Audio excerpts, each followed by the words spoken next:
Have you ever wondered how deep tech companies actually start? Well, we were too. So in this podcast, we'll be interviewing scientists and entrepreneurs that have taken their ideas out of the lab and turned them into startups. I'm Antonia. And I'm Christina, and this is Startup the Science. This podcast is brought to you by Enam Berlin, the Innovation Network for Advanced Materials, bringing together the brightest minds in material science. Visit us at enam.berlin. Hi everyone, Christina here.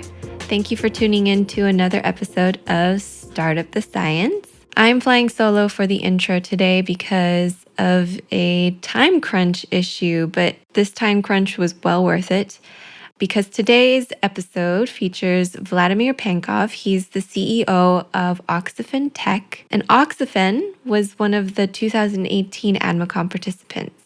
They are based in Moscow. So it's very rare that we actually get to meet some of these out-of-country startups face-to-face.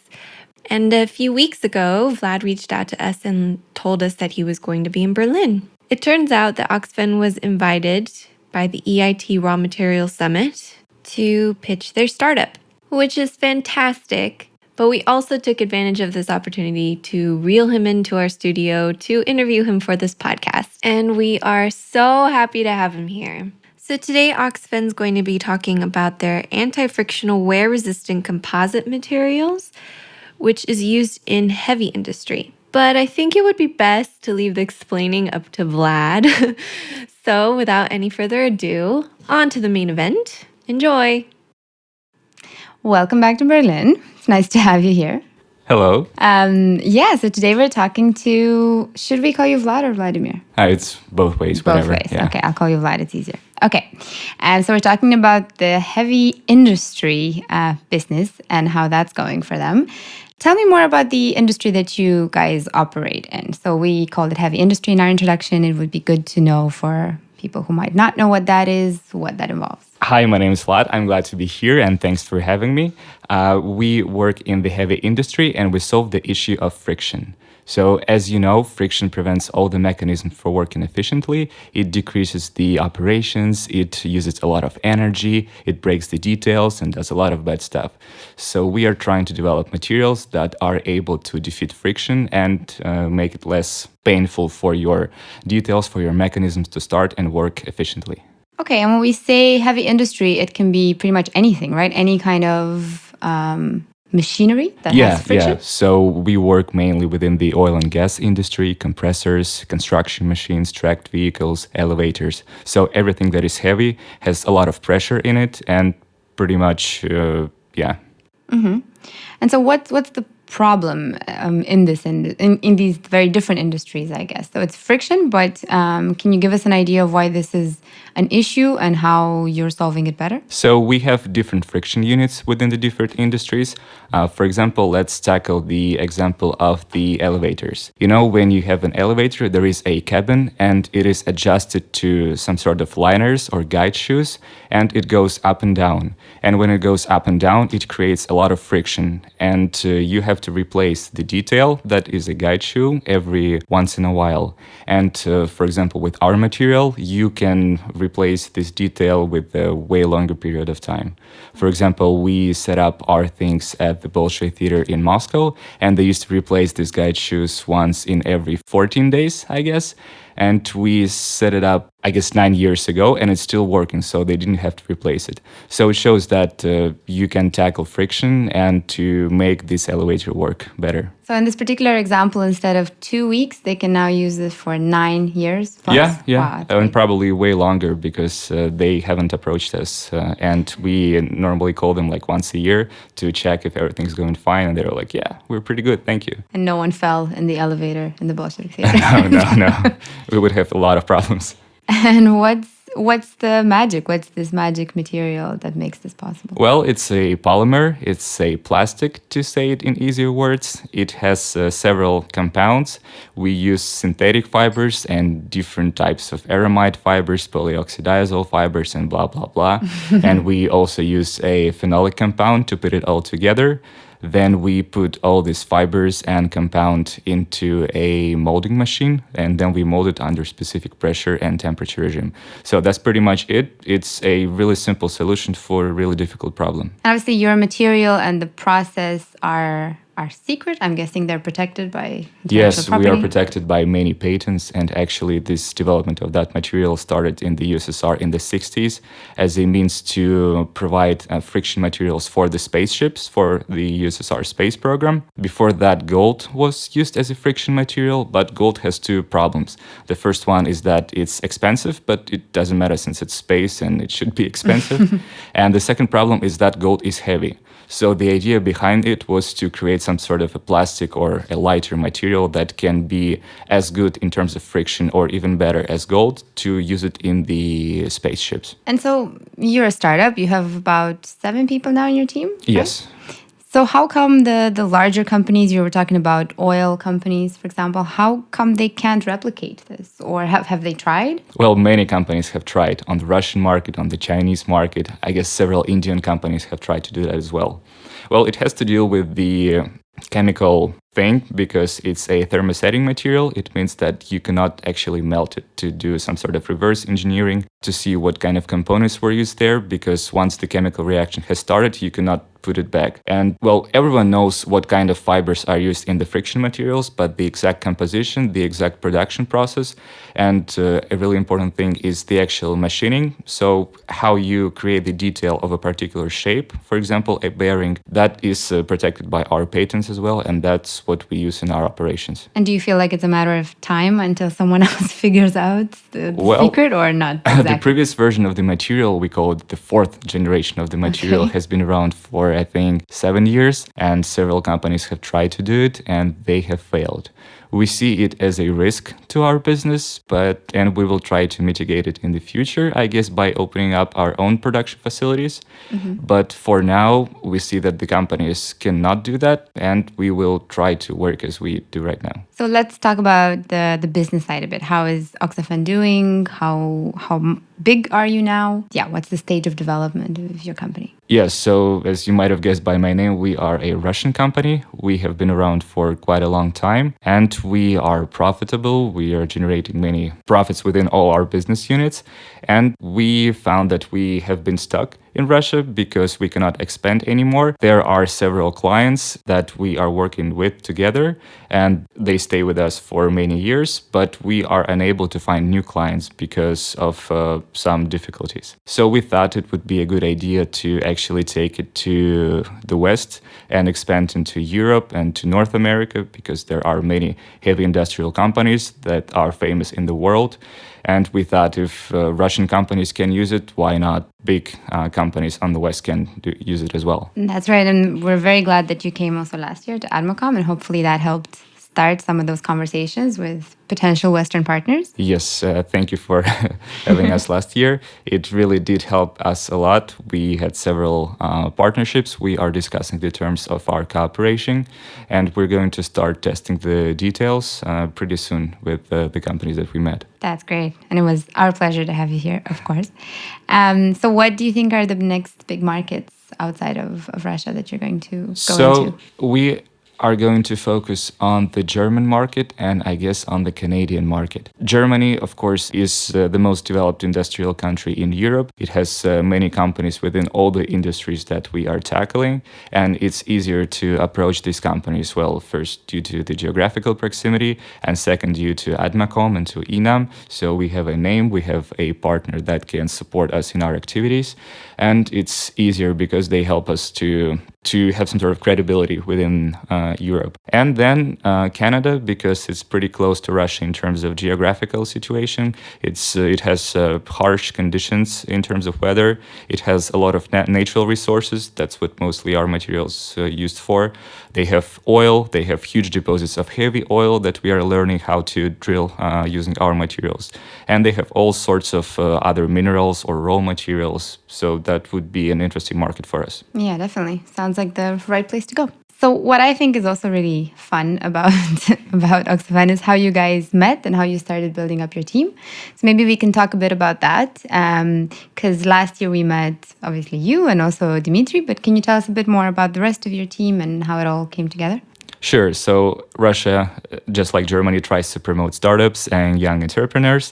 So we met at the conference that was dedicated to commercialization of innovation.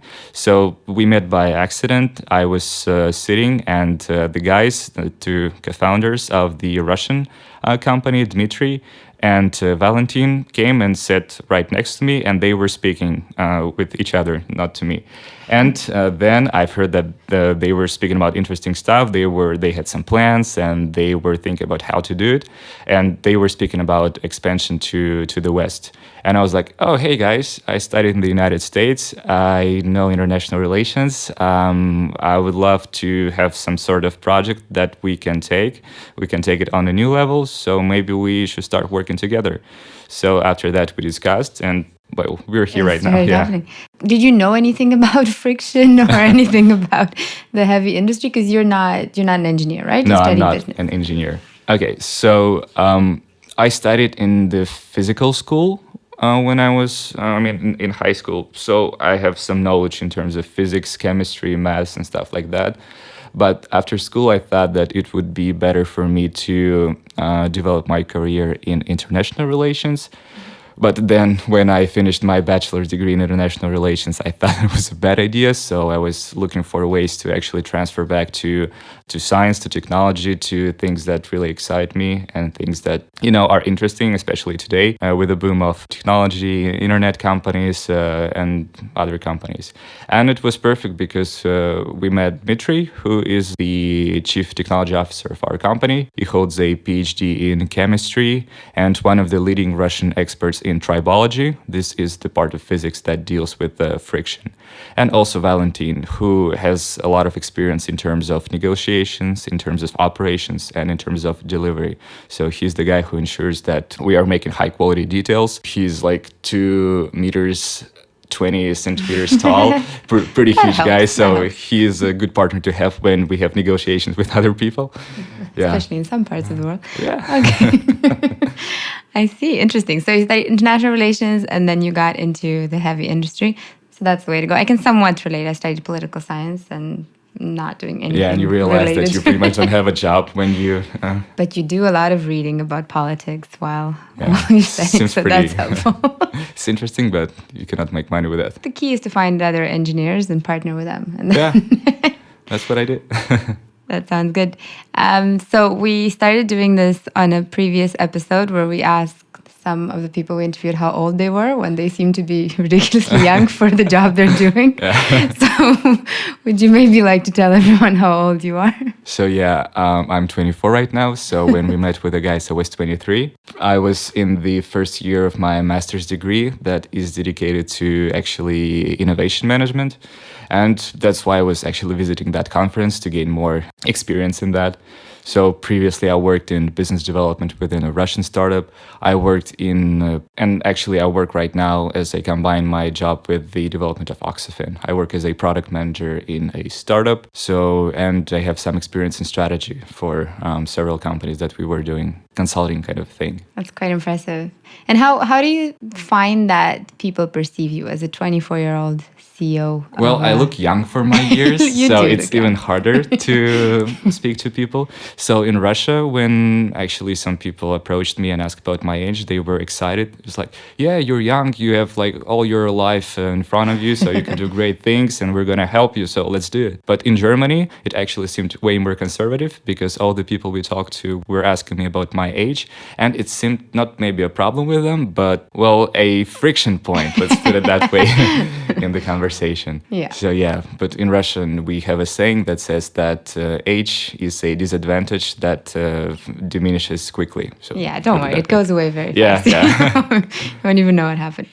Cool. So what are the plans then for the next years? For you, maybe personally, when it comes to Oxafen, where would you like to take it and where do you see the company going? So our first plan is to actually start the operations in Europe and in North America in the fields that we are capable of doing right now. So we basically take our experience from the Russian market and do it on the West.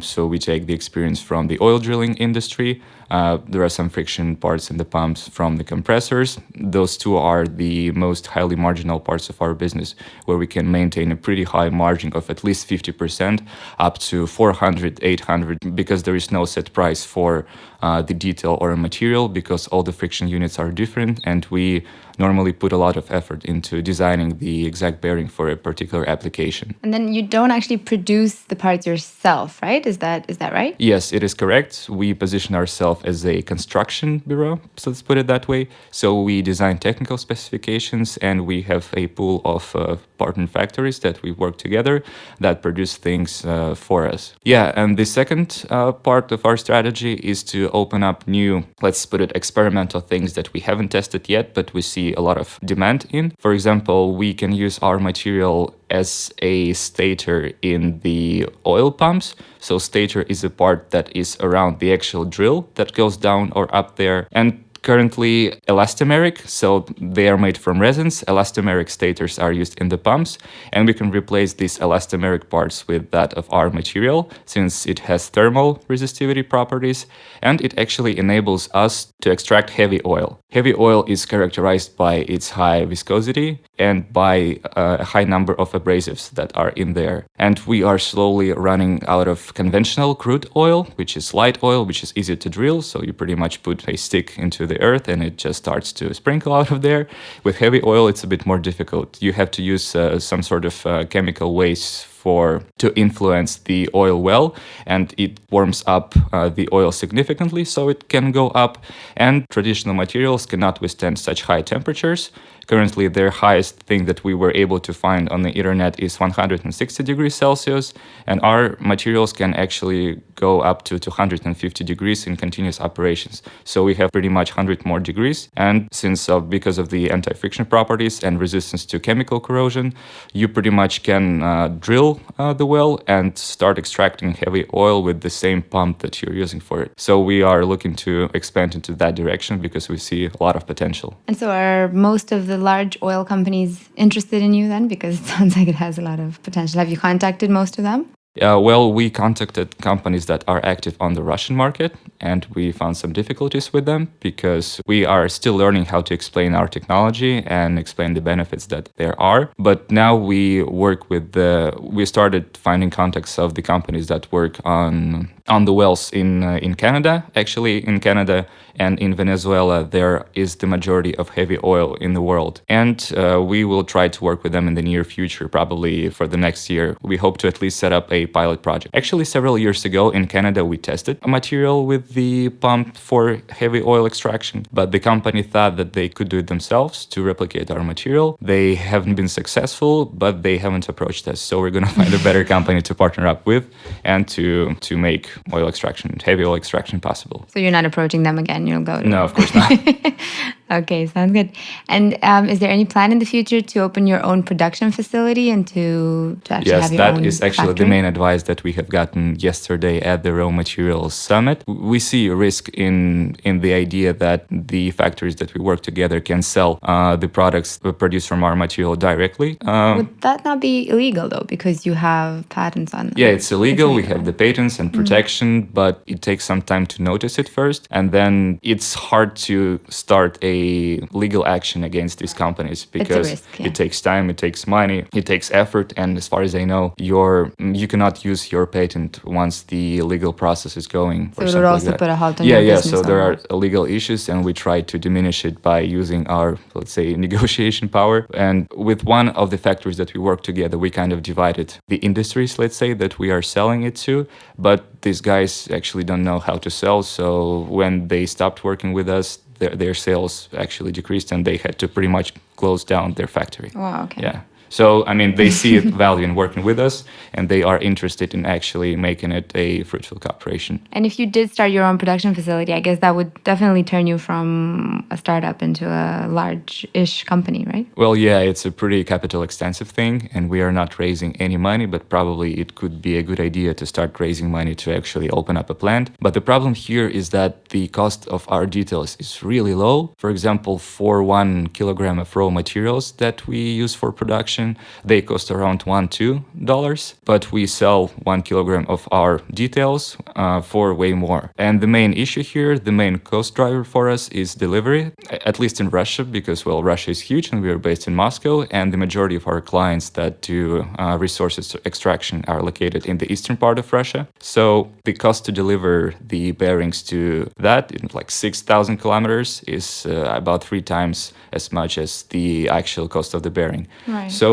probably we would look for some sort of solutions with small scale production facilities that can be opened up anywhere. And yeah, we have to be close to the business of our partners. So that might be an issue because we're going to have to open up way more factories than one. So probably 10 or 15 at least. Right. So not have just one big plant, but have several depending on where your partners are. Well, we have 4 plants that we are partnering up. We have several plants in Europe, in the Czech Republic, and in Moldova. And we have plants in the Ural part of Russia, so you're pretty well connected. Well, yeah. And of course, if we're going to open up operations in North America, we're going to have to partner up with several factories over there to be able to, to supply our products sufficiently. That's great. So we'll definitely keep an eye out and see how you guys are developing. And if you need our help, we're here in Berlin. If you want to open an office here or expand here, we'd be very happy to do that. And we're looking forward to seeing you this year at AdmoCom, where you're hopefully going to be one of our mentors maybe for the upcoming startups. Probably. I would love to do it, actually. I don't know if we could transfer some of our experience there because it's really applicable to a single point. But if there are several startups that deal with heavy industries or with something that we can actually help us with our experience, we would be more than happy to help them. Or if we have any other very young entrepreneurs, you can of course, yeah. tell them how that works. Thank you for being with us today, and we'll see you soon. Thank you for having me. Thank you. Hey guys, Christina again. Just a little note, if you want to get in touch with Oxafen, you can visit their website at oxafen.com. You can find Vlad on LinkedIn, or you can email us and we can put you directly in touch with Vlad. All the links and the email addresses are in the description. And now back to our regular scheduled outro. Thanks for listening to Startup the Science. If you like our show and want to know more about what we do, check out our website at inam.berlin. And don't forget to leave us a review. Until next time.